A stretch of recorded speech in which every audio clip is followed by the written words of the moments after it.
আসসালামু আলাইকুম। ভাই, আমরা কি এখনো দিনের পথে ফিরে আসবো না? আপনার কি একটা জিনিস দেখবেন, এই যে দেখেন আমি যে জায়গাটা আছি, এত বড় একটা মসজিদ, একটা মুসল্লি নেই। দুনিয়াতে সবাই তো কর্মব্যস্ততায় আছে, সবার তো কর্মব্যস্ততা আছে, কিন্তু এই কর্মব্যস্ততার পরেও যদি আমরা আল্লাহ তাআলাকে একটু ডাকতে পারি, তাহলে আমাদের প্রত্যেকটা কাজে আল্লাহ তাআলা সন্তুষ্টির জন্য হয়ে যাবে। রাসূলুল্লাহ সাল্লাল্লাহু আলাইহি সাল্লাম বলেন নাই, উম্মতের প্রত্যেকটা কাজ হচ্ছে কি সওয়াবের কাজ।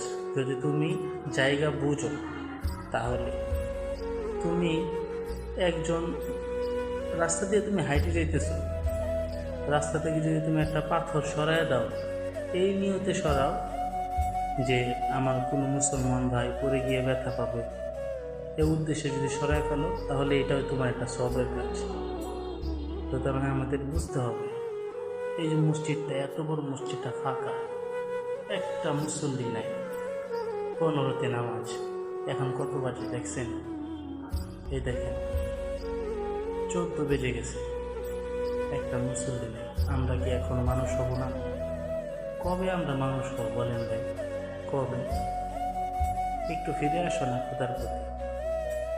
কাল যখন খোদা বলবে তুই তো আমারে ভুলে গেছিলি, যা আমিও তোরে ভুলে গেলাম, কি করবা সেদিন? সেদিন কান্না করা ছাড়া, সেদিন মাথায় থাপড়ানো ছাড়া আর কোনো উপায় থাকবে না তোমার।